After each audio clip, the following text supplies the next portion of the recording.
सभी को जय मसीह की। जितने भी लोग कलीसिया में हैं और जूम के द्वारा जुड़े हुए सभी भाई बहनों को प्रभु यीशु मसीह के नाम से मैं एक बार फिर से अपना अभिवादन प्रकट करता हूं। तो हम प्रकाशित वाक्य की पुस्तक से हम जो अध्ययन कर रहे हैं इन दिनों में, प्रभु ने अब तक हमारी अगुवाई करी है कि हम पिछले 2 अध्यायों को हम ख़त्म कर चुके हैं और तीसरे अध्याय की जो पहली कलीसिया के विषय में, जो सरदिस नामक जो कलीसिया है, हमने उसके बारे में भी पिछले दिनों में हमने ख़त्म किया है, सीखा है। तो कुल मिला के 7 कलीसियाएँ हैं और इन 7 कलीसियाओं में से हमने 5 जो कलीसियाएँ हैं उनके विषय में हमने सीखा है।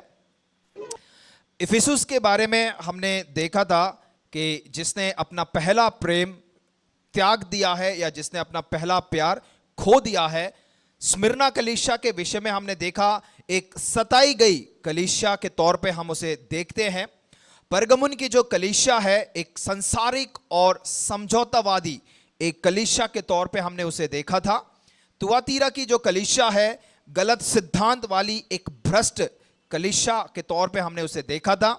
और सरदिस जो हमने पिछले हफ्ते हमने समाप्त किया है उसे एक मृत कलीसिया के नाम से जानी जाने वाली एक कलीसिया। आज हम तीसरे अध्याय के 7वें वचन से लेकर हम 13वें वचन तक हम यहां पर पढ़ेंगे पहले, और यहां पर फिलदेल्फिया जो अगली कलीसिया है उसके विषय में हम यहां पर सीखते हैं और हम पढ़ते हैं और यीशु मसीह इस कलीसिया के विषय में क्या कहना चाहता है तो हम यहां पर देखेंगे। तो सबसे पहले मैं चाहता हूं कि कोई भी एक जन हमें इसे पढ़ने में सहायता करे। प्रकाशित वाक्य तीसरा अध्याय 7वें वचन से लेके 13वें वचन तक, वर्स 7 to 13।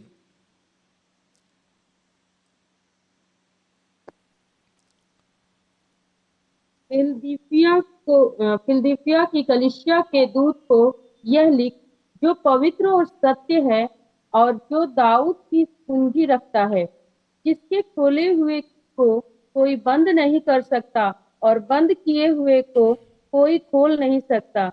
वह यह कहता है कि मैं तेरे कामों को जानता हूँ। देख, मैंने तेरे सामने एक द्वार खोल रखा है जिसे कोई बंद नहीं कर सकता। तेरी सामर्थ थोड़ी सी तो है, फिर भी तूने तूने मेरे वचन का पालन किया है और मेरे नाम का इनकार नहीं किया। देख, मैं शैतान के उन सभा वालों को तेरे वश में कर दूंगा जो यहूदी बन बैठे हैं पर है नहीं, वरन झूठ बोलते हैं। देख, मैं ऐसा करूंगा कि वे आकर तेरे पैरों पर गिरेंगे और यह जान लेंगे कि मैंने तुझसे प्रेम रखा है। तूने मेरे धीरज के वचन को थामा है, इसलिए मैं भी तुझे परीक्षा के उस समय बचा रखूंगा। और जो पृथ्वी पर रहने वालों के परखने के लिए सारे संसार पर आने वाला है, मैं शीघ्र ही आने वाला हूँ। जो कुछ तेरे पास है उसे थामे रह, कि कोई तेरा मुकुट छीन ना ले। जो जय पाए उसे मैं अपने परमेश्वर के मंदिर में एक खंभा बनाऊंगा और वह फिर कभी बाहर ना निकलेगा। और मैं अपने परमेश्वर का नाम और अपने परमेश्वर का नगर अर्थात नए यरूशलेम का नाम, जो मेरे परमेश्वर के पास से स्वर्ग पर से उतरने वाला है, और अपना नया नाम उस पर लिखूंगा।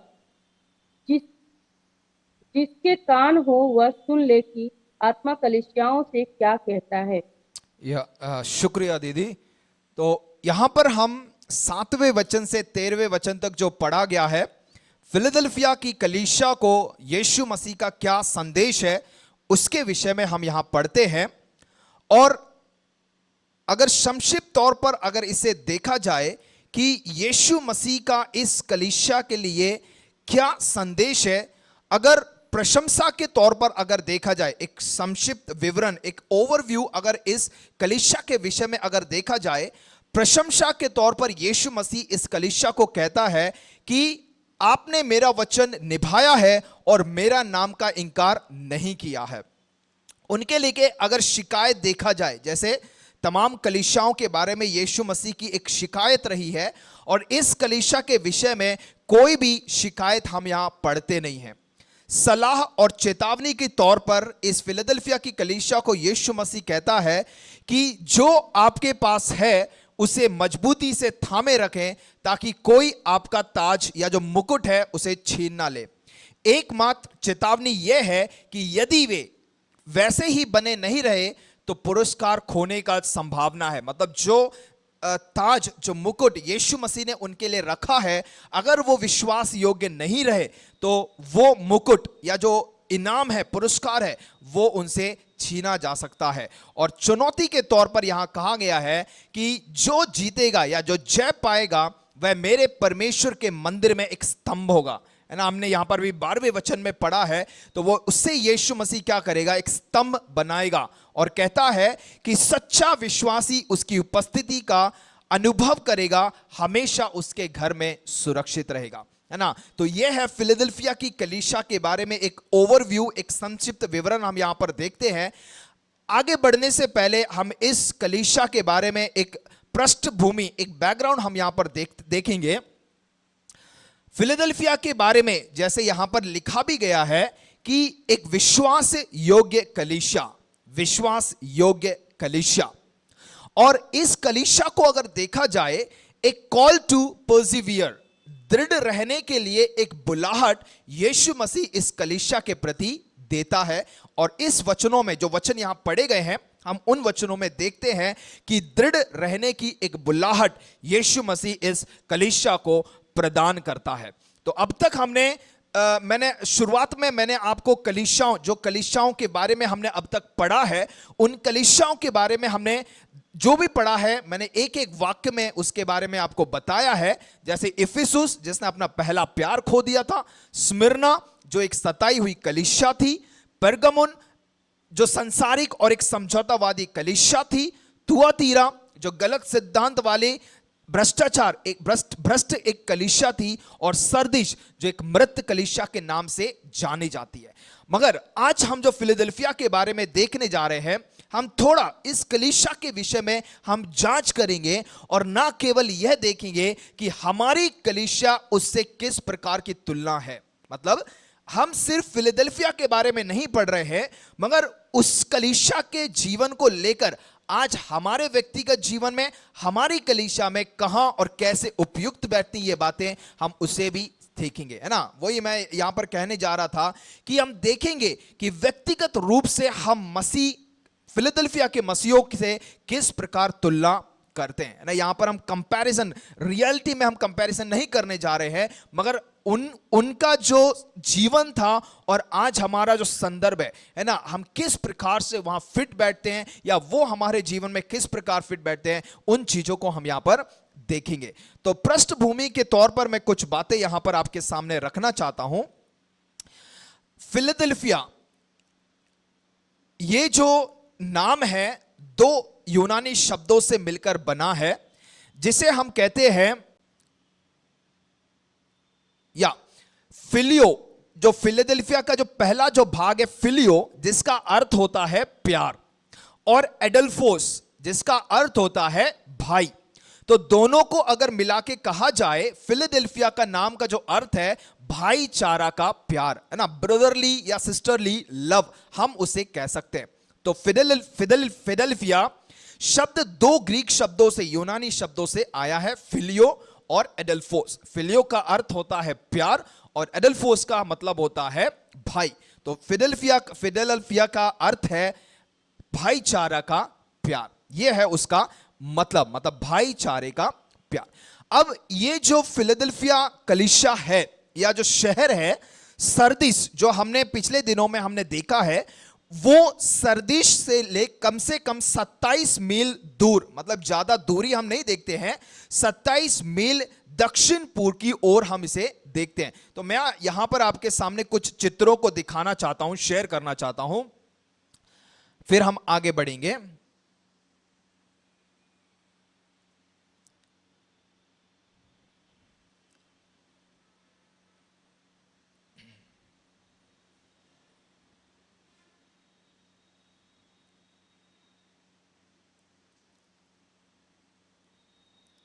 या 1 मिनट दे दीजिएगा, हम अभी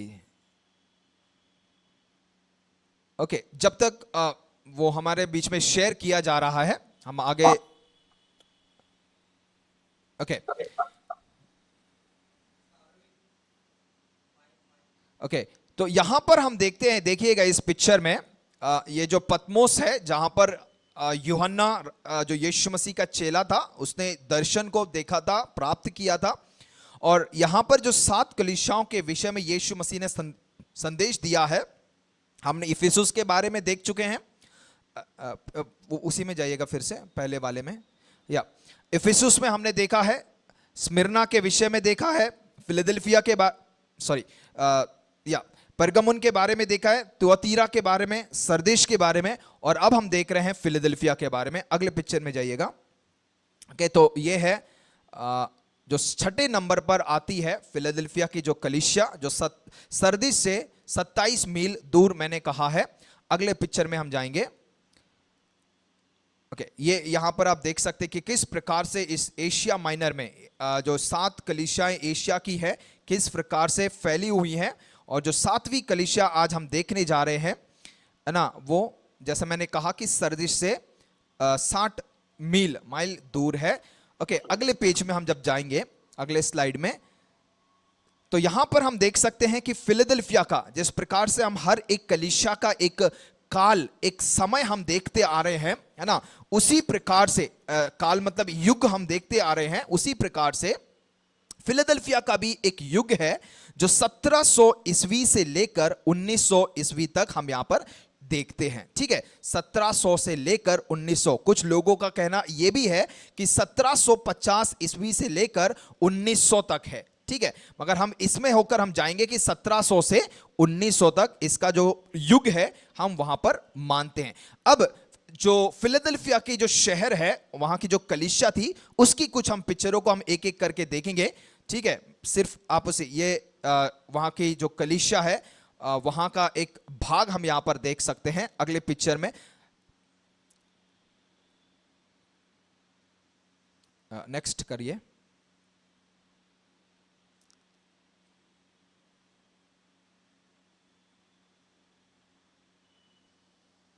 नेक्स्ट नहीं हो रहा है अगला, या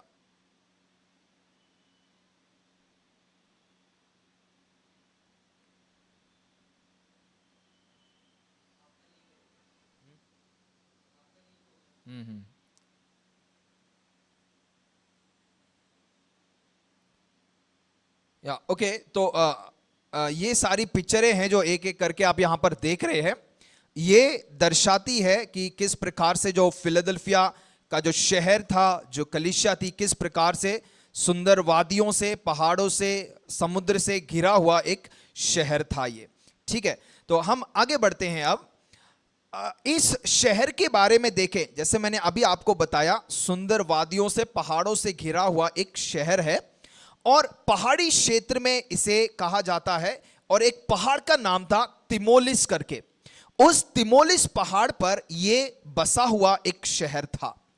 और इस शहर की अगर खूबी देखी जाए, खूबी तो नहीं कह सकते मगर इस प्रकार से कहता है कि ज्वालामुखी फटने के कारण अंदर से जो लावा निकलता है ना, इतना फलबंद की दाग की बारी, और कहा जाता है कि सिर्फ वो लावा तो निकलता ही रहता है ज्वालामुखी फटने के कारण, मगर कहा जाता है कि ये जो शहर है ना बहुत फलवंत है, मतलब दाग की भारी, बहुत मशहूर यहां पर कहा जाता है। और यह शहर अक्सर भूकंप से क्षतिग्रस्त एक शहर है, जिसके परिणाम स्वरूप लोग हमेशा डर से रहा करते थे। एक ऐसा शहर था और लोगों का कहना इस प्रकार से है कि फिलाडेल्फिया के जो लोग हैं वो अपने गांव में या अपने घरों में कम और बाहर ज्यादा रहते। क्यों? क्योंकि भूकंप जो है सिर्फ साल में एक बार या 2 महीने में एक बार ऐसा नहीं, हमेशा दिन में आ गया, शायद दिन में 2 बार आ गया, 5 बार आ गया, 10 बार, तो हमेशा इस प्रकार का एक डर वहां पर बना रहता था। तो लोगों का कहना इस प्रकार से भी है कि लोग इन्हें पागल भी कहते थे। पागल कहने का अर्थ यह है क्योंकि हमेशा मतलब जैसे भूकंप आ गया, बाहर भागने की कोशिश करी, है ना, तो उस प्रकार से लोग इन्हें क्या करने लगे कि पागल के तौर पे उन्हें करने लगे। तो इतना डरावना ये शहर हो गया था कि वे शहर से बाहर ही रहना पसंद करते थे, मतलब हमेशा शहर के बाहर ही भागना चाहते थे। तो यहां पर हम प्रभु के वचन में भी हम इस फिलडेल्फिया के बारे में भी हम पढ़ते हैं कि वे कभी बाहर नहीं निकले, मतलब एक भविष्यवाणी के तौर पर यीशु मसीह उन्हें आश्वासन के तौर पर कुछ बातों को वहां पर कहना चाहता है। अब इस शहर की स्थापना मूल रूप से प्राचीन ग्रीस की संस्कृति हेलेनिज्म के लिए एक मिशनरी चौकी के रूप में की गई थी, है ना। यहां जो शब्द मैं इस्तेमाल कर रहा हूं मिशनरी के तौर पर, इसे आप ध्यान रखिएगा क्योंकि मैं आगे हम कुछ बातों को यहां पर पढ़ने वाले हैं। जैसे मैंने कहा कि 1700 ईस्वी से लेकर 1900 ईस्वी तक ये इस कलीसिया का युग हम देखते हैं, और खास तौर से अगर ये युग अगर देखा जाए, मिशनरियों का एक युग था, मिशनरियों का एक समय था जहां पर हम जैसे साधारण लोग जिन्होंने अपने जीवन को यीशु मसीह के लिए समर्पित किया, अपने जीवन को प्रभु के लिए दे दिया और दूसरे देशों में जाकर प्रभु के वचनों को वो सुनाने लगे, है ना। तो इस बात को हम ध्यान में रखेंगे, है ना। और यहां पर कहा भी जाता है कि जो परगमुस के जो राजा थे जिनका नाम था अताबुलुस, वो कहते हैं कि उन्होंने इस शहर को बनाया था या उनके द्वारा यह बसाया गया एक शहर था। तो इतिहास को नजर में रखते हुए यहां लोग बिल्कुल भी अपने आप को सुरक्षित महसूस नहीं करते थे। क्यों? जैसे मैंने कहा कि भूकंप के झटकों की वजह से हमेशा यहां पर यह भूकंप के झटके आते रहते थे। तो इस प्रमुख शहर के पीछे मूल उद्देश्य इसे एशियाई प्रांतों में ग्रीक भाषा, संस्कृति और शिष्टाचार फैलाने का केंद्र बनाना था। जैसे जिस इस राजा ने अताबुलुस ने जब इस शहर को बनाया, उसके पीछे बनाने का एक ही मकसद था कि एशियाई प्रांतों में जो अलग अलग प्रांत है एशिया में, वहां पर ग्रीक भाषा, उसकी संस्कृति और शिष्टाचार फैलाने का इस शहर को केंद्र बनाने का एक सपना था, एक योजनाएं थी। फिलाडेल्फिया को जानबूझकर इस इरादे से बनाया गया था कि यह एक मिशनरी शहर बन सके। जैसे मैंने अभी यहां पर आपको बताया था, तो इस मकसद से सिर्फ उसको उसकी मशहूरता को फैलाने के लिए नहीं, उसके ऐश्वर्य को फैलाने के लिए नहीं, मगर उसके पीछे एक और मकसद था कि एक मिशनरी शहर बन सके। उस तरीके से इस शहर को बनाया गया और शहर का नाम इसके संस्थापक मतलब एटलस दी सेकंड के नाम पर पड़ा, जिसका उपनाम फिलाडेल्फोस था, है ना। जैसे मैंने कहा कि परगमुन के राजा अताबुलुस के शहर को बनाया था, मगर इसके संस्थापक को अगर देखा जाए एटलस दी सेकंड, मतलब जिनका नाम फिलाडेल्फोस था, उनके नाम से यह नाम आता है। तो आज भी अगर देखा जाए फिलाडेल्फिया के प्राचीन स्थल पर एक शहर मौजूद है जिसे अल्लाह शहर कहा जाता है, जिसका अर्थ है ईश्वर का शहर। जो आज की तुर्की हम नाम से जानते हैं, उस तुर्की में यह शहर है और जिसकी आबादी को अगर देखा जाए लगभग 15,000 है ना। और फिलाडेल्फिया में कई मंदिर थे जिसके कारण इसे कभी छोटा एथेंस भी कहा जाता था, है ना। एथेंस मतलब जब आप प्रेरितों के काम की पुस्तक में भी जब आप पढ़ेंगे 17वें अध्याय में, वहां पर हम देखते हैं इस एथेंस के बारे में हम पढ़ते हैं।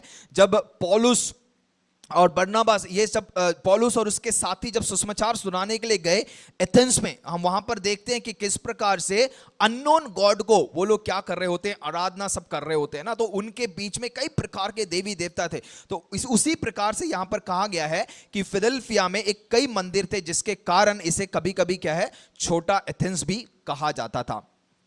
और फिलाडेल्फिया शहर तुर्कों के सामने आत्मसमर्पण करने वाला अंतिम ईसाई शहर था।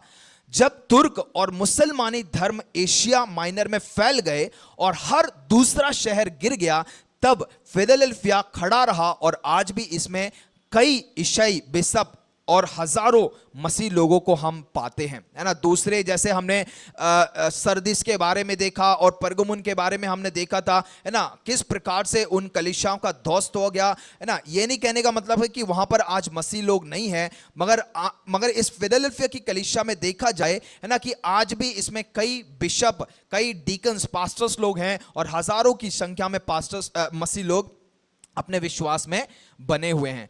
और कहा भी जाता है कि जो फिलाडेल्फिया शहर है उसमें मसीह लोगों का एक छोटा समूह था जो इस कार्य के प्रति वफादार था, मतलब सुसमाचार को सुनाने के लिए, है ना। आगे हम देखते हैं कि वे ना तो संख्या में बड़े थे, ना ही शक्तिशाली थे या प्रभावशाली, लेकिन वे इतने महत्वपूर्ण थे कि एक पत्र प्राप्त करने वाले 7 चर्चों में से बन गए थे, है ना। कि जैसे मैंने यहां पर कहा कि ये जो फिलाडेल्फिया चर्च है ज्यादा बड़ा नहीं है, बहुत छोटा एक शहर था, मगर देखिएगा कि यीशु मसीह ने इस फिलाडेल्फिया कलीसिया को चुना कि इन 7 कलीसिया में उसको शामिल किया जाए। इसलिए यहां पर लिखा गया है कि वे ना तो संख्या में बड़े थे, ज्यादा थे, ना वे शक्तिशाली थे, ना वो प्रभावशाली थे, लेकिन वे इतने महत्वपूर्ण थे कि इस पत्र को प्राप्त करने वाले 7 चर्चों में से एक चर्च वो बन जाते हैं। और यह उन 2 कलीसियाओं में से एक है, मतलब दूसरी जो कलीसिया स्मिरना के बारे को जब हम पढ़ते हैं वहां पर जो लिखा गया है, जिसके लिए यीशु को कोई फटकार नहीं लगाई गई, है ना। हमने स्मिरना के विषय में भी देखा कि वहां पर ज्यादा फटकार स्मिरना कलीसिया को लगाई गई, और ये दूसरी चर्च है जो फिलाडेल्फिया, जिसको यीशु मसीह के प्रति, मतलब यीशु को इनके प्रति कुछ भी नहीं कहना है या उन्हें फटकार नहीं लगानी है। इस प्रकार से हम इस कलीसिया को देखते हैं। तो ये था एक संक्षिप्त तौर पे एक पृष्ठभूमि या एक बैकग्राउंड हम यहां पर देखते हैं। अब हम आएंगे, मैंने आपके सामने एक बात को यहां पर रखी थी, मैं उस चीज को एक बार फिर से आपके सामने पढ़ना चाहता हूं। यहां पर मैंने पढ़ा कि इतिहास को नजर में रखते हुए यह कहता है कि लोग बिल्कुल भी अपने आप को सुरक्षित महसूस नहीं करते थे, और मैंने उसके पीछे आपको कारण भी बताया। मगर देखिएगा, ये जो युग था 1750 या 1700 ईस्वी से लेके 1900 ईस्वी तक हम जब देखते हैं, ये एक मिशनरियों का एक युग था। चाहे आप वो विलियम कैरी ले लें, हडसन टेलर ले लें, चाहे डेविड लिविंगस्टन ले लें, ऐसे परमेश्वर के दास अपने देशों को छोड़कर दूसरे देशों में जाकर प्रभु के वचनों को सुनाने के लिए बहुत उत्सुक थे, है ना।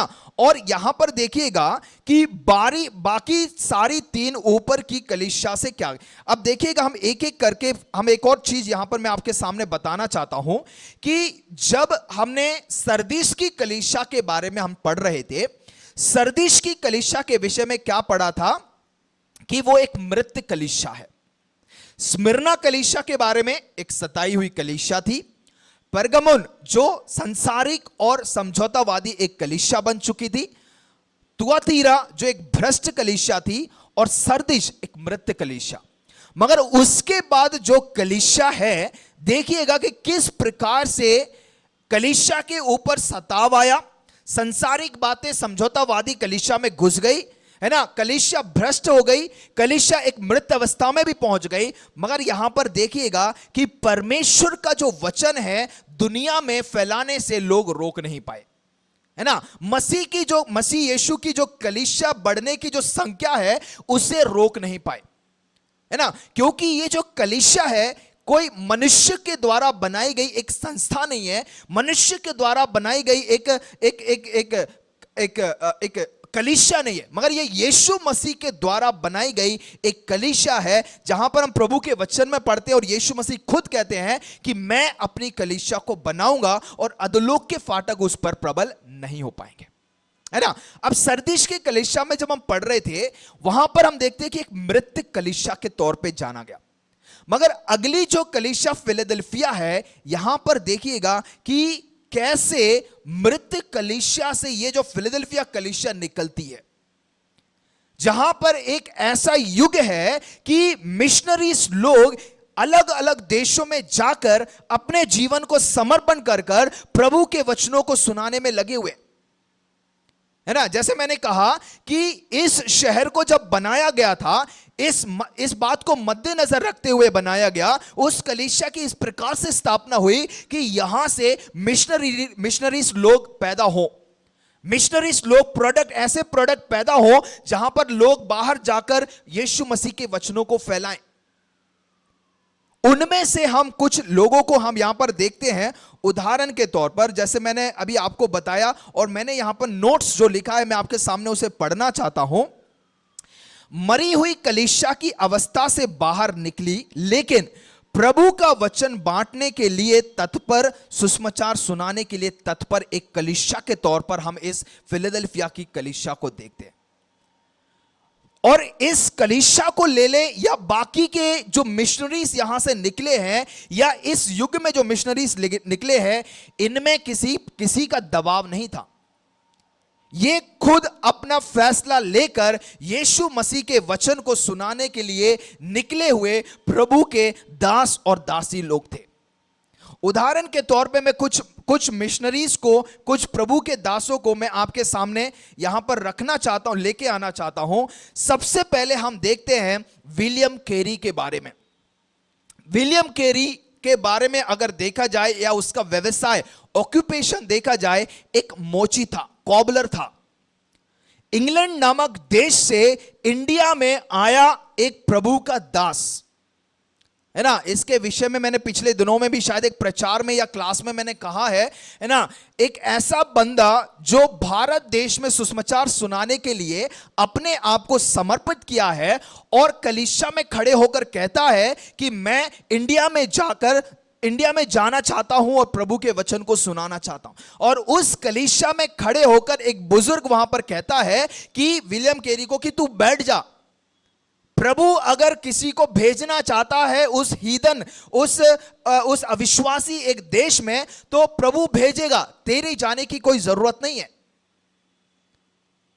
ऐसी एक नकारात्मक, एक नेगेटिव बात को सुनने के बावजूद भी विलियम कैरी इंडिया में आया, उसकी पत्नी को लेके आया। उसकी पत्नी के विषय में जब आप पढ़ेंगे ना, जब विलियम कैरी की अब कहानी को जब आप पढ़ेंगे, उसकी पत्नी के विषय में खासतौर से एक बहुत मजेदार बात है कि वो इंडिया आना नहीं चाहती थी, कारण इंडिया में बहुत मच्छर है और उन मच्छरों की वजह से उसकी पत्नी उसके साथ आना नहीं चाहती थी। चलो जैसे भी हो, वो इंडिया आई, मगर जहाज में विलियम कैरी और उसकी पत्नी और उसके साथ और भी लोग आए।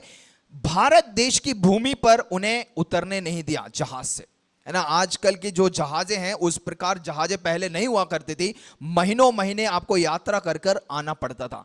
और कई महीनों की यात्रा करने के बाद जब विलियम कैरी और उनका परिवार जब आया, और यहां पर हम देखते ईस्ट इंडिया कंपनी के लोग भारत पर शासन कर रहे थे और उन लोगों ने विलियम कैरी को इंडिया में उतरने नहीं दिया। और चलिए जो भी था, विलियम कैरी ने प्रार्थना किया और यही कहा, प्रभु अगर तू लेके आया है तो हमें यहां पर अनुमति मिलने पाए। एक हफ्ते के बाद उन्हें अनुमति मिलती है। और देखिएगा, ये विलियम कैरी जो इंग्लैंड से आया हुआ प्रभु का दास, भारत में 27 भाषाओं में बाइबल के कुछ भागों का अनुवाद करता है। आज हमारे पास भी अगर हिंदी बाइबल है तो उसका एक समर्पण है। और इस प्रभु के दास के बारे में अगर पढ़ा जाए, उसकी पत्नी पागल हो जाती है, कुछ समय के बाद मर जाती है, उसके 2 बच्चे मर जाते हैं, मगर अपने समर्पण में बने रहकर। और ये जो अनुवाद की हुई जो पुस्तकें हैं, बाइबल हैं, उसने एक प्रिंटिंग प्रेस के अंदर रखा था। और इसकी जो बायोग्राफी है जब आप पढ़ेंगे, कहा गया है कि 1 या 2 बार, कुछ लोग कहते हैं 2 बार, बट जितना मुझे पता है, एक बार एक बहुत बड़ी आग लग जाती है जिसके कारण उसकी सारी हाथ से लिखी हुई, टाइप की हुई सारी की सारी बाइबल किताबें जल जाती है।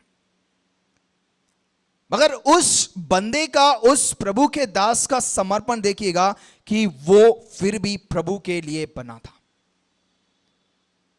है ना। जब आप अडोनीराम जडसन के बारे में पढ़ेंगे, एक ऐसा प्रभु का दास भारत देश में तो आता है अपनी पत्नी के साथ, मगर यहां पर किसी कुछ पॉलिटिक्स रीजंस के वजह से वो बर्मा चला जाता है प्रभु के वचनों को लेकर। और जब वो बर्मा जा रहा होता है, उसकी पत्नी की किसी बीमारी के कारण, कहते हैं चिकन पॉक्स की वजह से, उसकी पत्नी रास्ते में जहाज में ही मर जाती है। और तट पे पहुंचने के लिए समय लगेगा, इस कारण उसने अपने हाथों में उठाकर अपनी पत्नी को समुद्र में फेंक दिया। एक और प्रभु के दास के विषय में हम पढ़ते हैं डेविड लिविंगस्टन के बारे में कि एक ऐसे अफ्रीकन जो देश है, एक ऐसे गांव में गया, एक ऐसे आदिवासी लोगों के बीच में जाता है जहां पर लोग मनुष्य को खाते हैं। उनके बीच में सुसमाचार सुनाने के लिए गया। और जब डेविड लिविंगस्टन की जब मृत्यु हो जाती है, वहां के लोग जब उसे कंधे पर उठाकर जब अंतिम संस्कार के लिए लेके जाते हैं, लोग रो रहे हैं, क्योंकि उसकी वजह से, उसके आने की वजह से उनका जो माहौल, उनके गांव का माहौल और लोगों ने जो उद्धार का मार्ग पाया है, उसके वजह से। एक और व्यक्ति के बारे में कहना चाहता हूं, आई थिंक इंग्लैंड की बात है कि एक प्रभु के दास जब अफ्रीका में सेवा करने के लिए निकल रहे हैं, उसकी माता और उसका दोस्त वहां पर खड़े हुए रेलवे स्टेशन पर बाय करने के लिए सिर्फ आए हैं। उसकी माता ने उसे बाय किया, उसने भी पीछे मुड़कर बाय किया, मगर उसका जो दोस्त था उसकी मां से पूछता है, क्या आपको बिल्कुल भी उदासीनता नहीं है? आप बिल्कुल रो भी नहीं रही हैं, कारण क्या है? उसकी माता ने कहा कि स्वर्ग के पास भी इकलौता पुत्र था, परमेश्वर के पिता के पास भी इकलौता पुत्र था, उसने भी अपने पुत्र को दे दिया। तो उसने कहा कि मैं भी अपने इकलौते पुत्र को प्रभु की सेवा के लिए देती हूं। एक और कहानी मैं बता देता हूं, एक और प्रभु के दास के विषय में ही पढ़ते हैं। अफ्रीकन कंट्री में ही एक ऐसा आदिवासी शहर है, एक गांव है सॉरी, जहां पर एक जवान लड़का प्रभु के वचन को सुनाते हुए एक ऐसे परिवार में, विश्वासी परिवार में बैठकर खाना खा रहा है। और एक ऐसा परिवार जो बहुत गरीब है, और उसकी नजर थोड़ी देर के बाद एक अलमारी के ऊपर रखे एक जूते के ऊपर, सफेद कलर के जूते हैं, उस पर उसकी नजर पड़ती है। तो उसने पूछा कि ये आपको किसने दिया? और उस घर का जो वो विश्वासी है, वो कहता है, कुछ सालों पहले एक व्यक्ति आया था जिसको मारकर हमने खा लिया, और ये जूते हमसे खाए नहीं गए, इसलिए हमने इसे यहां पर रख दिया। और वो व्यक्ति पता है कि कौन था? इस जवान लड़के का पिताजी है ना। अगर हम एक संसारिक लोग अगर हम होते तो हम क्या करते? शायद हम उस व्यक्ति को वहीं पे खत्म कर देते ना। क्यों? क्योंकि मेरे पिताजी को मारा है। मगर वो खाना छोड़कर उसके आंसू बह रहे हैं, और वो विश्वासी क्या कहता है, अगर आपके पिताजी को हमने नहीं खाया होता तो शायद आज हमको आपको खा जाते। क्यों? क्योंकि उसके पिताजी की वजह से उन लोगों का जीवन बदला है ना। ये जो मैं ये सारी बातें आपको इसलिए बता रहा हूं, है ना, जो मेरा मुद्दा है मैं उस पर आना चाहता हूं, है ना। जैसे मैंने कहा कि ये 17वीं ईस्वी से लेकर 19वीं ईस्वी तक जो एक मिशनरी का जो एक युग था, वो एक ऐसा युग था जहां पर लोग अपने आप को समर्पित करके प्रभु की सेवा के लिए निकल रहे हैं। माता पिता अपने बच्चों को सेवकाई के लिए समर्पित कर रहे हैं। आज हमारा युग कैसा है? क्या हम अपने बच्चों को सेवा के लिए दे पा रहे हैं? क्या हम अपने बच्चों को प्रभु की सेवा के लिए समर्पित कर पा रहे हैं? है ना। हम नामीकरण करवाने के लिए कलीसिया में आते हैं, पास्टर से प्रार्थना, है ना, मैंने भी करवाया है। मेरे दो बच्चे हैं, मैंने दोनों बच्चों का जो नामीकरण है और समर्पण है सेवकाई के लिए, हमारे जो पास्टर हैं मैथ्यू सैमुअल, उनसे करवाया है। मगर प्रश्न चिन्ह मेरे लिए भी, हम सबके लिए भी है, क्या हम अपने बच्चों को सेवा के लिए समर्पित करते हैं? है ना। मैं ये नहीं कह रहा हूं कि हमें अपने बच्चों को इंजीनियर नहीं बनाना है, डॉक्टर नहीं बनाना है, या बड़े बड़े लोग नहीं बनाना है। हम सब माता पिताओं की इच्छा है कि हमारे बच्चे अच्छा पढ़ लिख कर बड़ा नाम कमाए, हमारा नाम मशहूर करे, बहुत अच्छी बात है। मगर हम में से प्रभु की सेवा के लिए कितने लोग समर्पित है कि हम अपने बच्चों को प्रभु के लिए दे दें? एक बाइबल से एक उदाहरण मैं आपके सामने रखना चाहता हूं। जब हम हन्ना के विषय में पढ़ते हैं, एक ऐसी स्त्री जो कई सालों तक उसके जीवन में दुख था और कई प्रकार की पीड़नाएं हो रही थी। कभी ना बच्चा जनने वाली एक ऐसी परिस्थिति में भी जब वो प्रभु के मंदिर में रोती और कहती है कि प्रभु अगर तू मुझे बच्चा मेरे जीवन में देगा तो मैं उसे प्रभु की सेवा के लिए दे दूंगी। देखिए, वहां पर हम एक बात जान सकते हैं कि एक ऐसी स्त्री जिसने अपने परमेश्वर से मांगा है एक पुत्र के लिए, मगर वो पुत्र क्या है, उसे फिर से देना होगा। मतलब हम कह सकते हैं कि एक तौर पे उसने क्या किया है, लेंड किया है ना। हिंदी में लेंड को हम कैसे कह सकते हैं कि है ना, उधारी पे उसने लिया है कि प्रभु तू मुझे एक बच्चा दे और उसी बच्चे को मैं क्या करूंगी, तेरी सेवा के लिए मंदिर में समर्पित करूंगी। प्रभु ने उसकी मांग के अनुसार प्रभु ने उसे बच्चा दिया। कुछ सालों तक, महीनों तक वो बच्चा अपनी मम्मी के साथ रहता है और जब वो थोड़ा बड़ा हो जाता है उसकी माता प्रभु को, उस बच्चे को प्रभु के लिए दे देती है ना। आज हम यहां पे कलीसिया में भी बैठे हैं, मुझे सुनने वाले, मैं भी एक पिता हूं, है ना। हम सबके लिए एक संदेश प्रभु यहां पर देना चाहता है कि अच्छी बात है कि हम अपने बच्चों को बड़ा बनाए, पढ़ाए लिखाएं, सब है, मगर हमारे जीवन में भी एक समर्पण होना चाहिए कि हां, मैं अपने बच्चों को सेवा के लिए समर्पित करूंगी, क्योंकि ये बच्चे प्रभु की देन है, ये बच्चे प्रभु ने हमें मोल दिए हैं, ये बच्चे हमारे लिए एक उधारी के तौर पर हैं और इन बच्चों को हमें प्रभु के लिए ही देना है। उसमें कोई जोर जबरदस्ती, प्रभु जोर जबरदस्ती नहीं करेगा कि मुझे चाहिए ही है, नहीं, मगर ये बच्चे प्रभु की है ना। इवन हम भजन संहिता में भी पढ़ते हैं कि बच्चे जो है प्रभु के देन है, गिफ्ट है परमेश्वर की ओर से, है ना। तो वो एक युग था जहां पर मिशनरीज लोग अपने जीवन को समर्पित कर रहे थे और आज ऐसा युग है कि हम कहां समर्पित होते हैं। एक ऐसी माता जो कई सालों के बाद एक बच्चे को प्राप्त करी है, मगर उसी बच्चे को प्रभु की सेवा के लिए दे रही है ना। हम पौलुस के विषय में हम पढ़ते हैं जो कहता है कि जीना मेरे लिए मसीह और मरना मेरे लिए लाभदायक है। अगर मैं जीऊंगा तो मसीह के लिए, अगर मरूंगा तो मसीह के लिए। यीशु मसीह की भाषा में भी अगर देखा जाए, यीशु मसीह एक जगह इस प्रकार से कहता है, जब तक गेहूं का दाना बीज पर गिरकर मर नहीं जाता वो फलवंत नहीं होता,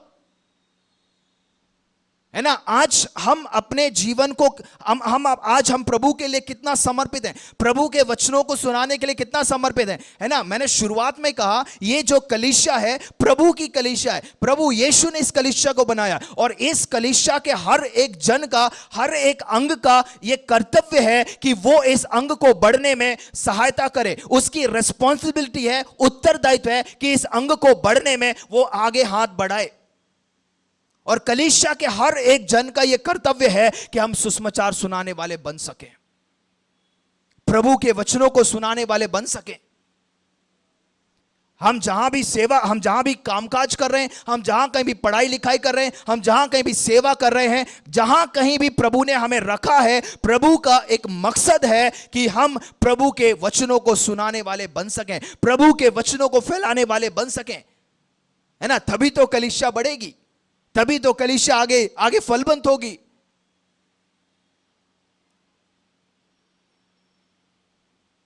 है ना। हम अपने जीवन में जो डर है हम उस डर को निकालें, है ना। चाहे वो व्यक्तिगत तौर पे हो, चाहे वो हमारे बच्चों के लिए हो। हमारे बच्चे प्रभु की देन है और वो प्रभु के लिए समर्पित होने चाहिए। अगर यहां पर कोई माता पिता है, कलीसिया में हो या चाहे सुनने वाला हो या जब यूट्यूब में इसे डाला जाएगा, अगर कोई मुझे सुन रहा है, मैं यही कहना चाहता हूं कि अगर आज तक आपने अपने बच्चों को सिर्फ नामीकरण के तौर पर समर्पित किया है, हाथ रखकर प्रार्थना करवाई है, तो सिर्फ नामीकरण ही नहीं मगर आप उसे प्रभु की सेवा के लिए दे दे, एक बड़ी आशीष आपके जीवन में प्रभु प्रदान करेगा। क्योंकि आप बच्चों को रखकर भी क्या करेंगे, कितने समय तक बच्चे आपके साथ रहेंगे। प्रभु की सेवा के लिए हम समर्पित करें। हम आगे बढ़ेंगे ना। तो ये सब उदाहरण मैंने इसलिए दिया क्योंकि ये जो फिलाडेल्फिया की कलीसिया का जो समय था, है ना, और उस शहर को, उस कलीसिया को बनाने के पीछे एक ही मकसद था कि मिशनरीज लोग आगे आए, आगे मिशनरी लोग दूसरे जगह जगहों में फैलें। और ये वो समय था, युग था जब मिशनरीज लोग, बड़े बड़े प्रभु के दास, है ना, और भी मैं ऐसे प्रभु के दासों के नाम ले सकता हूं जिन्होंने अपने जीवन की चिंता ना कर कर प्रभु के वचनों को सुनाने के लिए गए। आज चाइना के बारे में अगर आप पढ़ेंगे, चाइना के विषय में हम देखते हैं एक ऐसा देश जो मसीह के खिलाफ विरोध में खड़ा होने वाला एक देश, मगर उसी देश में हम देखते हैं कि दुनिया का सबसे बड़ा प्रिंटिंग प्रेस हम चाइना में देखते हैं, और साल में या दिन में आप देख लीजिए कई सारी बाइबल्स वहां पर प्रिंट होती हैं, है ना। जैसे मैं पिछले दिनों में, आई थिंक मैं यहां पर नहीं, जब मैं आसाम गया था, मैं वहां पर आसाम नहीं, मैं जयपुर गया था जब पिछले दिनों में, मैं वहां पर लोगों को इस प्रकार से बता रहा था कि, है ना, हम सबके पास बाइबल है ना, हम बाइबल पढ़ना नहीं चाहते या बाइबल का आदर करना नहीं चाहते, मगर ऐसे लोगों के पास जाइए जिनके पास अनुवादित, उनकी भाषा में बाइबल अनुवादित नहीं है, पढ़ने के लिए, सुनने के लिए तड़प रहे हैं। जब चाइना में सबसे पहली बार एक जगह में बाइबल पहुंची, लोग झड़प गए कि बाइबल उन्हें चाहिए, है ना। आज हमारे हाथ में बाइबल है, हम कितना पढ़ते हैं, कितना इस प्रभु के वचन को मनन करते हैं, कितना इस वचन के आधार पर हम अपना जीवन व्यतीत करते हैं, कितना इस वचन को हम दूसरों को सुनाते हैं। चलिए इस बाइबल को छोड़ दीजिएगा, हमारा जीवन ही एक बाइबल है, हमारा जीवन ही एक सुसमाचार है। कितने लोग मसीह को हमारे जीवन से पढ़ते हैं, कितने लोग यीशु मसीह को हमारे जीवन से देखते हैं, कितने लोग हमारे जीवन को देखकर यीशु मसीह के पास आते हैं,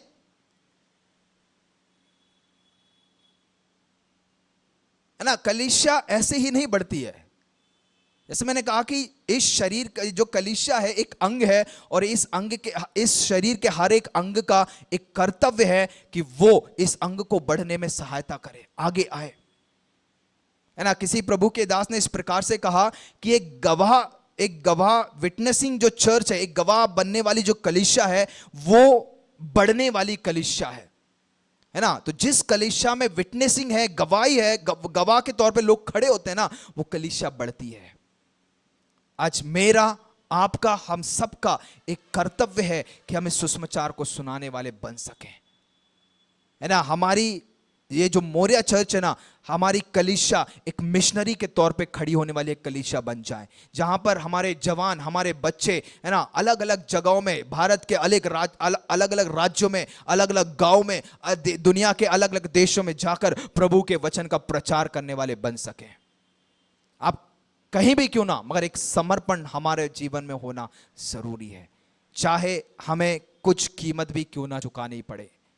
विलियम कैरी ने एक कीमत चुकाई, है ना। इस अदोनीराम जडसन ने एक कीमत चुकाई, डेविड लिविंगस्टन ने एक कीमत चुकाई, है ना। इंडिया में भी ऐसे प्रभु के दास हैं। के अब्राहम पास्टर जी थे, उनके बारे में ले लीजिएगा, पंडिता रमाबाई जी के बारे में ले लीजिएगा, साधु सुंदर जी के बारे में ले लीजिएगा, और कई ऐसे प्रभु के दासों को मैं आपके सामने रख दूंगा जिन्होंने अपने जीवन में कुर्बानी की है कि प्रभु के लिए खड़े हो सके, है ना। हमारे लिए वो गीत गाना, है ना, कि यीशु के पीछे मैं चलने लगा, ना लौटूंगा ना लौटूंगा, बहुत आसान है, मगर उसके पीछे जो कहानी हम सब जानते हैं, मैं उसे दोहराना नहीं चाहता, कई बार हम सुन चुके हैं, है ना। जब उस पास्टर या उस प्रभु के दास के बच्चों को जब मारा जा रहा था, है ना, उसने यही गीत गाया कि यीशु के पीछे मैं चलने लगा, ना लौटूंगा ना लौटूंगा। जब उसकी पत्नी को मार दिया गया, वो कहता है कि सलीब को लेकर, है ना, संसार को छोड़कर सलीब को लेकर मैं आगे बढ़ूंगा, ना लौटूंगा ना लौटूंगा, है ना। और जब उसे मार देने से पहले वो अंत में एक गाना और गाता है ना, कि शायद दुनिया मेरे साथ ना आवे, फिर भी मैं क्या है, आगे चलूंगा, ना लौटूंगा ना लौटूंगा। आज हमारे जीवन में एक समर्पण हम करने पाए प्रभु की सेवा के लिए। एक सरदिस कलीसिया जो एक मृत कलीसिया के तौर पर जाने गई, मगर फिलाडेल्फिया के बारे में देखिएगा कि किस प्रकार से प्रभु के वचनों को सुनाने वाली एक कलीसिया के तौर पे वो उजागर हुई, उसका एग्जिस्टेंस होता है। प्रभु ने, जैसे मैंने कहा कि छोटा सा शहर है, बहुत कम आबादी का देश है, शक्तिशाली नहीं है, मगर यीशु मसीह ने इन 7 कलीसियाओं में से इस एक कलीसिया को चुना कि वो दूसरों के लिए एक नमूना बन सके। आज हमारे लिए फिलाडेल्फिया एक नमूना है, हमारे मोरिया चर्च के लिए, हम हर एक के लिए एक ये कलीसिया एक नमूना है कि प्रभु के वचनों को हम सुनाने वाले बन सके। आमीन। हम आएंगे, हमारे पास समय बहुत कम है, कम से कम हम एक वचन हम पढ़ के हम यहां समाप्त करेंगे। 7वां वचन कोई पढ़ दीजिएगा एक बार फिर से।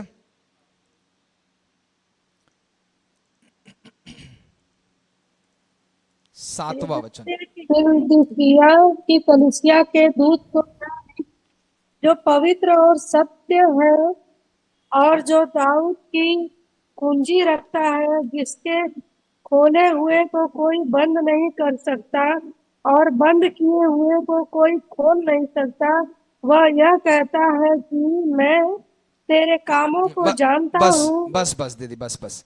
ओके, तो यहां पर हम देखते हैं क्या है, यीशु मसीह फिलाडेल्फिया की कलीसिया के स्वर्गदूत को यह क्या लिखना है, जो पवित्र और सत्य है और जो दाऊद की कुंजी रखता है, जिसके खोले हुए को कोई बंद नहीं कर सकता और बंद किए हुए को कोई खोल नहीं सकता, वह यह कहता है। 3 बातों को यहां पर हम देखते हैं। पहली बात, वह जो पवित्र और सत्य है, सॉरी, वह जो पवित्र है। दूसरा कहता है जो सत्य है, और तीसरी बात हम देखते हैं जिसके पास दाऊद की कुंजी है ना। और आगे हम उसको भी देखते हैं, उस कुंजी के बारे में क्या लिखा गया है कि जिसके खोले हुए को कोई बंद नहीं कर सकता और बंद किए हुए को कोई खोल नहीं सकता, है ना। तो यहां पर हम एक एक करके कुछ 1-2 बातों को मैं आपके बीच में रखना चाहता हूं, है ना। जब यीशु मसीह इस कलीसिया को कह रहा है कि जो पवित्र और सत्य है ना, यहां पर हम पहले देखते हैं कि वे जो पवित्र है। Jesus cites 3 characterisations of himself to this church, मतलब यीशु मसीह खुद के चरित्र को, खुद के स्वभाव को, 3 स्वभावों को यीशु मसीह इस कलीसिया के सामने रखता है। वो 3 स्वभाव क्या है कि यीशु मसीह पवित्र है, वो सत्य है, और तीसरा कहता है कि उसके पास दाऊद की कुंजी है ना। अब जब यहां पर कहता है वे जो पवित्र है ना, और ये जो एट्रीब्यूट है, ये जो विशेषता या जो गुण यहां पर हम देखते हैं, है ना, परमेश्वर के गुण के बारे में बताता है जो हम पुराने नियम में पढ़ते हैं। और यहां पर ये जो गुण है यीशु मसीह के बारे में भी बताया गया है ना। फिर से मैं बता देता हूं, ये जो एट्रीब्यूट है, गुण या जो विशेषता है, हम पुराने नियम में परमेश्वर के विषय में पढ़ते हैं, मगर यहां पर नए नियम में यीशु मसीह के बारे में, इस एट्रीब्यूट के बारे में पढ़ते हैं, है ना। यहां पर कहता है कि जो होलीनेस है, जो पवित्रता है, वो किस चीज को दर्शाती, कहता है पवित्रता का तात्पर्य उन सभी चीजों से असीम रूप से अलग होने के गुण के है जो परमेश्वर के नैतिक मानक के विपरीत है। मतलब holiness refers to the quality of being infinitely separated from all that is contrary to God's moral standard। मतलब जो परमेश्वर का एक नैतिक मानक है, एक स्टैंडर्ड है, और उसके विपरीत जो भी बातें हैं, है ना, चाहे वो कोई भी बुराई हो गई, जो भी है, हम उसमें नहीं जाएंगे, मगर परमेश्वर का एक जो नैतिक मानक है, जो परमेश्वर के गुण को दर्शाता है कि परमेश्वर जो पवित्र है और उस पवित्रता में किसी भी प्रकार का घोलमोल नहीं है ना। इसका अर्थ हम और आगे देख सकते हैं, विशेष तौर पे उपयोग के लिए अलग अलग रखा जाना या शुद्ध या पवित्र, मतलब एक अलग किया हुआ एक ऐसा पात्र जिसमें कभी भी कोई अशुद्धता नहीं है या किसी भी अशुद्धता तौर पे या गलत रीति से उसे छुआ नहीं गया है, एक शुद्ध और एक पवित्र पात्र। और उसी रीति से यहां पर यीशु मसीह को दर्शाया गया, वो गुण यहां पर हम देखते हैं। एक वचन पढ़िएगा, यूहन्ना 6 अध्याय उसका 67 से लेकर 69 तक हम पढ़ेंगे। यूहन्ना चैप्टर 6 वर्सेस 67 to 69 पढ़िएगा।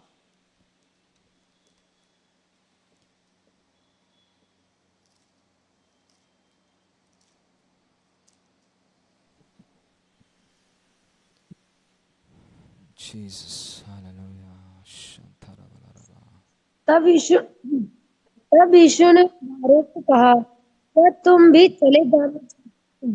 शमौन पतरस ने उसको उत्तर दिया, हे प्रभु, हम किसके पास जाएं? अनंत जीवन की बातें तो तेरे ही पास हैं। और हमने विश्वास किया और जान गए कि परमेश्वर का पवित्र जन तू ही है। यीशु ने उन्हें उत्तर दिया, क्या मैंने तुम 12 को नहीं चुना? तो भी तुम में से एक व्यक्ति शैतान है। यह उसे शमौन इस्करियोती के पुत्र यहूदा के विषय में कहा था, क्योंकि वही जो 12 में से एक था उसे पकड़वाने को था। ओके, यहां पर हम देखते हैं जो वचन यहां पर पतरस और यीशु मसीह के बीच में एक वार्तालाप है और पतरस का विश्वास के विषय में हम यहां पर पढ़ते हैं, है ना। इन वचनों को जब आप पढ़ेंगे देखिएगा कि जब यीशु मसीह पूछता है ना, शमौन पतरस ने उसको उत्तर दिया, हे प्रभु, हम किसके पास जाएं? अनंत जीवन की बातें तो तेरे पास ही है। और आगे कहता है, क्या मैंने तुम 12 को नहीं चुन लिया? तो भी तुम में से एक व्यक्ति शैतान। उन चीज पर ना जाके मगर 69 वर्स देखिए क्या कहता है, और हमने विश्वास किया और जान गए कि परमेश्वर का पवित्र जन तू ही है ना। क्या है? जो एक बात उसे दर्शन के तौर पे प्रकट हुई है, या जो यीशु मसीह का जो गुण उसे प्रकट हुआ है, वो क्या गुण है? पतरस यहां पर कहता है कि परमेश्वर का पवित्र जन तू ही है ना।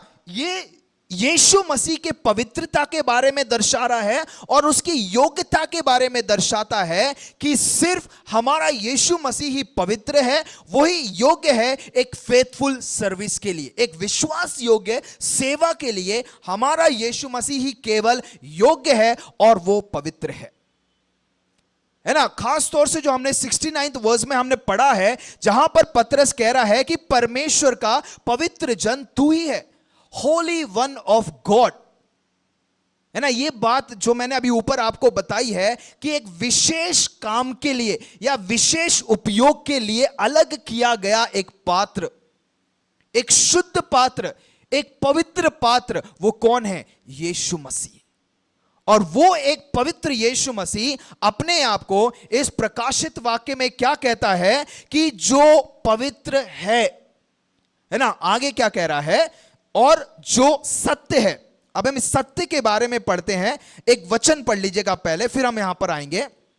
कुलुस्सियों की पत्री 2 अध्याय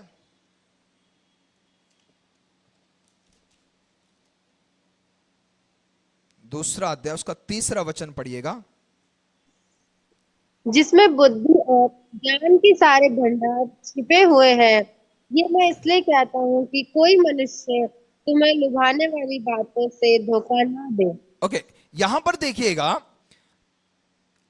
पौलुस यहां पर कहता है कि जिसमें बुद्धि और ज्ञान के सारे भंडार छुपे, है ना। यहां पर जो कहता है कि वे जो सत्य हैं। अब देखिएगा यहां पर एक गौर करने वाली बात है कि जो एंशिएंट समय में जो ग्रीक भाषा थी, उस एंशिएंट यूनानी भाषा में एक शब्द कहा गया है, और उस शब्द को हम यहां पर देखते हैं कि या तो वो सच, ये जो ट्रू शब्द इस्तेमाल किया गया सत्य, उसे हम 2 तरीकों से देख सकते हैं। पहला कहता है ट्रू एंड नॉट फॉल्स, मतलब सच है मगर वो झूठा नहीं है।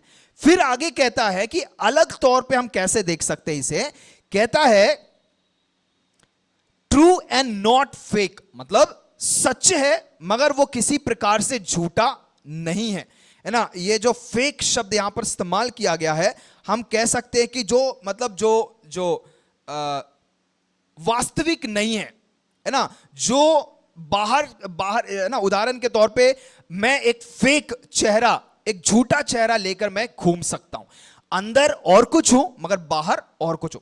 तो ये जो ट्रू सत्य शब्द यहां पर इस्तेमाल यीशु मसीह कर रहा है, इसके 2 अर्थ हम यूनानी, जो शुरुआत की जो एक यूनानी भाषा में इसे 2 तौर पे देखा गया है। पहला क्या है?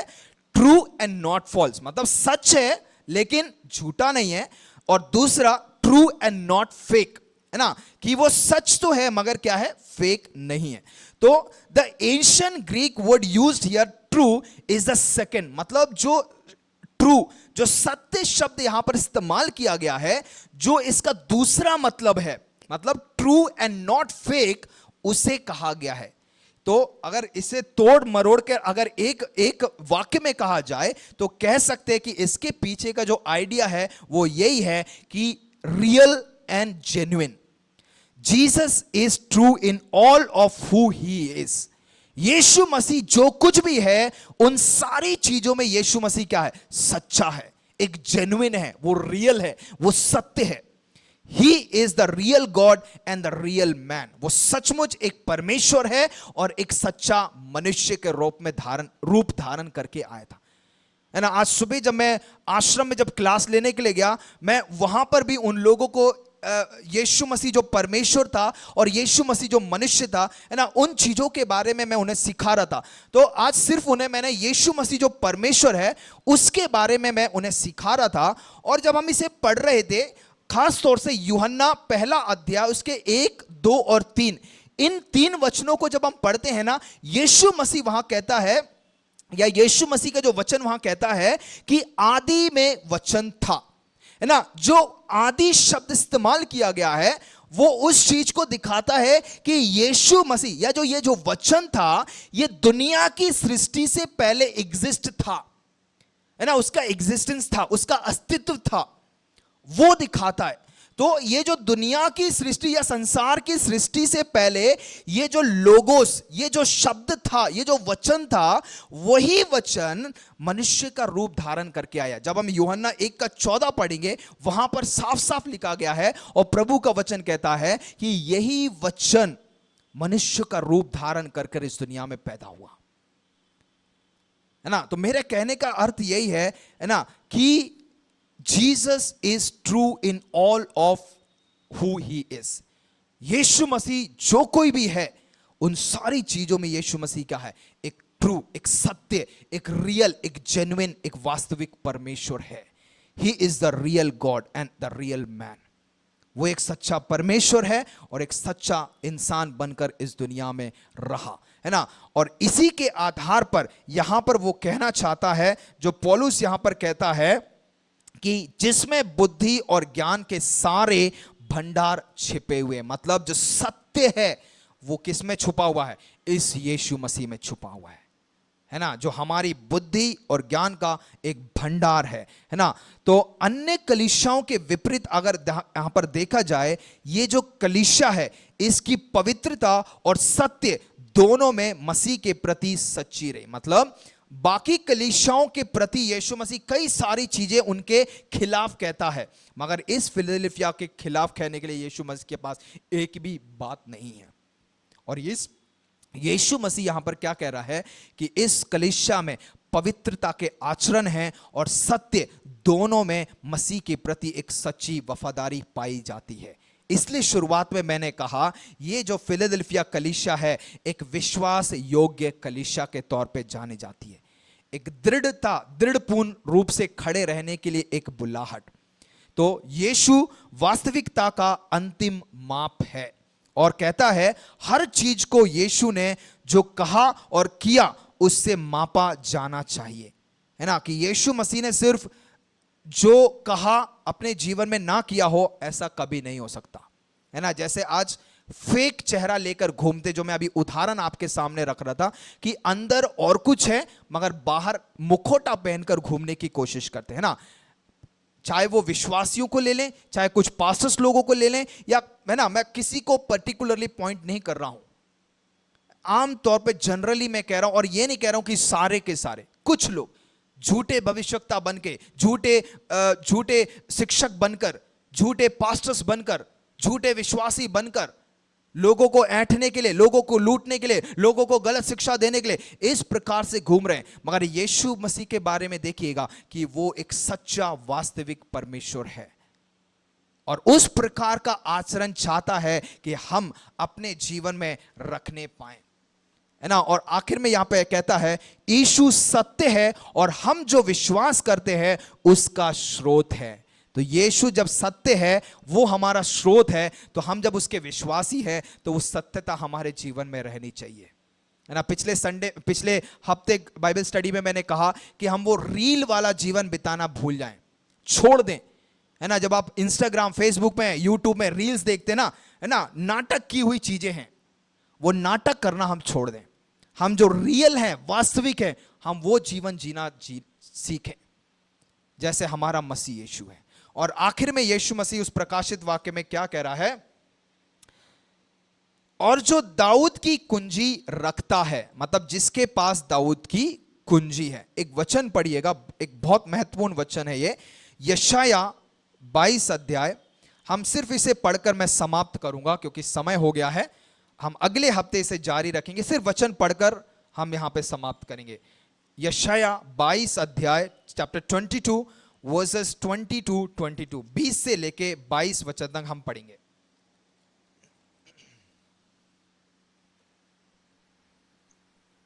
उस समय मैं यहोशू के पुत्र अपने दास एलयाकीम को बुलाकर उसे तेरा अंगरखा पहनाऊंगा और उसकी कमर में तेरी पेटी कसकर बांधूंगा और तेरी प्रभुता उसके हाथ में दूंगा, और वह यरूशलेम के रहने वालों और यहूदा के घराने का पिता ठहरेगा।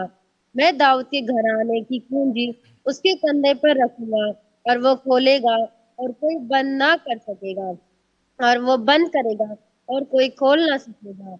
मैं उसको दृढ़ स्थान में खूंटी के समान गाड़ूंगा और वो अपने पिता के घराने के लिए वैभव का कारण होगा, और उसके पिता के घराने का सारा वैभव, वंश और संतान। बस बस बस बस, यहां पर हम देखते हैं, मैं सारी बातों को नहीं, अगले हफ्ते मैं इसे समझाऊंगा कि दाऊद के घराने की कुंजी क्या है, वो मैं अगले हफ्ते आपको समझाऊंगा। मगर इस 20, 21, 22 इस वचन का अगर निचोड़ देखा जाए, यीशु मसीह के विषय में कार्य बताता है कि यीशु मसीह उस कुंजी को लेकर चलता, मतलब ही controls who gets in and who does not. मतलब यीशु मसीह के पास वो कुंजी की चाबी है, उसके पास वो कंट्रोल है। मतलब जब यीशु मसीह यहां प्रकाशित वाक्य में 7वें वचन में कह रहा है ना कि जिसके खोले हुए को कोई बंद नहीं कर सकता और बंद किए हुए को कोई खोल नहीं सकता, वो कहता, मतलब इसका अर्थ है कि दरवाजा खुलने के बाद कोई भी इसे क्या है, बंद नहीं कर सकता। मतलब एक उद्धार सुनिश्चित है ना, एक एश्योरेंस है ना। आज जब मैं YouTube में कुछ देख रहा था, है ना, एक इंश्योरेंस के बारे में वो ऐड दे रहा था, मतलब प्रचार कर रहा था कि हमारे जीवन में, चाहे वो व्यक्तिगत तौर पे हो, पारिवारिक तौर पे हो, एक इंश्योरेंस होना जरूरी है, एक लाइफ इंश्योरेंस, है ना। चाहे वो हेल्थ इंश्योरेंस हो या कुछ भी हो, एक इंश्योरेंस होना जो हमारे कुछ भी हो जाए तो कम से कम हमारे पास पीछे क्या एक बैकअप है हमारे जीवन को सुरक्षित बनाने के लिए। मगर उससे बड़ा इंश्योरेंस क्या है, एक लाइफ इंश्योरेंस जो हमारे जीवन का, हमारी आत्मा का इंश्योरेंस है ना। यहां पर कहता है कि दरवाजा खुलने के बाद कोई भी उसे बंद नहीं कर सकता। मतलब क्या है, एक उद्धार सुनिश्चित है, सैल्वेशन इज एश्योर्ड, एक एश्योरेंस है वहां पर। और आगे जब वो कहता है कि एक बार यह बंद हो जाए तो कोई भी इसे खोल नहीं सकता, मतलब क्या है, पाप निश्चित है। मतलब कहता है कि जजमेंट इज सर्टेन, न्याय निश्चित है ना। जैसे मैं हमेशा कहता हूं कि अगर आज यीशु मसीह दरवाजे पे खड़ा होकर खटखटा रहा है तो हम उसे सुनकर दरवाजा खोल दें, नहीं तो एक समय आएगा कि हम खटखटाएंगे और दरवाजा नहीं खोला जाएगा। तो आज उद्धार का दिन है, उद्धार का समय है। अगर आज हम उसकी आवाज सुन रहे हैं तो सुनकर दरवाजा खोल दें, हम देरी ना करें, जैसे कुछ इस्राएलियों ने उस जंगल के रास्ते में किया, है ना। आज उद्धार का दिन है, एक एश्योरेंस हमारे लिए यीशु मसीह के द्वारा दिया गया है, वो दरवाजा सबके लिए खुला हुआ है। मगर अगर वो दरवाजा बंद हो गया तो उसे कोई नहीं खोल सकता। मतलब जजमेंट इज सर्टेन, न्याय निश्चित है। आइए हम अपनी आंखों को बंद करेंगे, हम प्रार्थना में जाएंगे। हालेलुया, धन्यवाद यीशु, धन्यवाद हो परमेश्वर पिता। आमीन। फिलाडेल्फिया के बारे में हमने कई सारी बातों को आज हमने देखा है, पृष्ठभूमि के तौर पर हमने बातों को सीखा है। और उसी पृष्ठभूमि में जब हम सीख रहे थे, ये जो युग था 1700 से लेकर 1900 ईस्वी तक, शताब्दी का ये जो समय था, एक युग जो मिशनरीज का युग था, जो प्रभु के दास दासी लोग, ऐसे माता पिता जो अपने बच्चों को प्रभु की सेवा के लिए दे रहे थे। बाइबल से हमने उदाहरण देखा कि हन्ना, अब्राहम के विषय में भी हम पढ़ते हैं, सालों के बाद इसहाक मिला, मगर उसी इसहाक को परमेश्वर मांगता है एक बलिदान के तौर पर। और हम इब्रानियों की पत्री में पढ़ते हैं कि विश्वास से ही अब्राहम ने बलिदान दिया। आज हम अपने बच्चों को क्या प्रभु की सेवा के लिए देने के लिए तैयार हैं?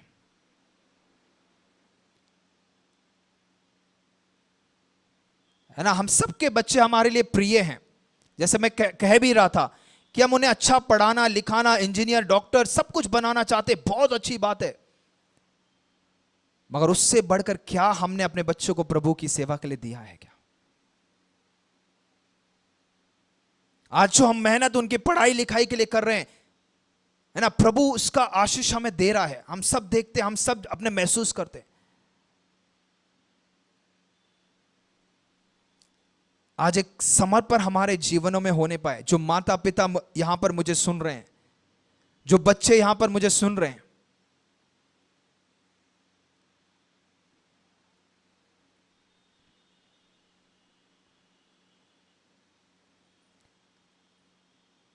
है ना, जब मैं खुद प्रभु की सेवा के लिए निकला, मेरे सामने एक बहुत अच्छा भविष्य था, एक स्टार बनने का, हीरो बनने का, एथलेटिक्स में जाके, स्पोर्ट्स में जाके नाम कमाने का। मगर उन सब चीजों को त्याग कर प्रभु की सेवा के लिए निकलना। और आज के दिनांक पे अगर मैं कहूं तो प्रभु की सेवा चुनना मेरे लिए एक सबसे बड़ा एक डिसीजन था। मगर उस सेवा के लिए भी निकलना भी, उसमें भी एक समर्पण लगता है, उसके लिए भी कुछ मूल्य चुकाना पड़ता है, कुछ कुर्बानियां हमें देनी पड़ती हैं। विलियम कैरी के विषय में हमने पढ़ा कि क्या क्या उसने अपने जीवन में त्यागना नहीं पड़ा उसको। हालेलुया। और उसके बाद हमने देखा यीशु मसीह जो पवित्र है, सत्य है, और जो दाऊद की कुंजियों को लेकर अपने हाथ में लेकर घूमता है, वो यीशु मसीह कहता है कि वो द्वार अगर खोलता है तो उसे कोई बंद नहीं कर सकता। मतलब आज उद्धार का दिन है, एक उद्धार का एश्योरेंस हमारे लिए परमेश्वर ने दिया है। अगर हम प्रभु के मार्ग से भटक गए हैं, अगर हम प्रभु से दूर हो गए हैं, तो वापस उसके पास आने का एक समय है। वो दरवाजे पे खड़े होकर हमारे दरवाजे को खटखटा रहा है, और वो चाहता है कि हम दरवाजा खोलें ताकि वो हमारे साथ अंदर आके भोजन करे। मगर आगे वो कहता है कि वो दरवाजा अगर कोई बंद कर दे तो कोई भी उसे खोल नहीं सकता। मतलब एक जजमेंट निश्चित है, न्याय निश्चित है। अगर तुम आज उसकी आवाज को सुनो तो हम उसे नजरअंदाज ना करें। हालेलुया। धन्यवाद करते हैं परमेश्वर प्रभु जी। हालेलुया। आइए हम प्रार्थना करेंगे, और हमारे बीच में कुणाल है, हमें प्रार्थना में अगुवाई करेगा।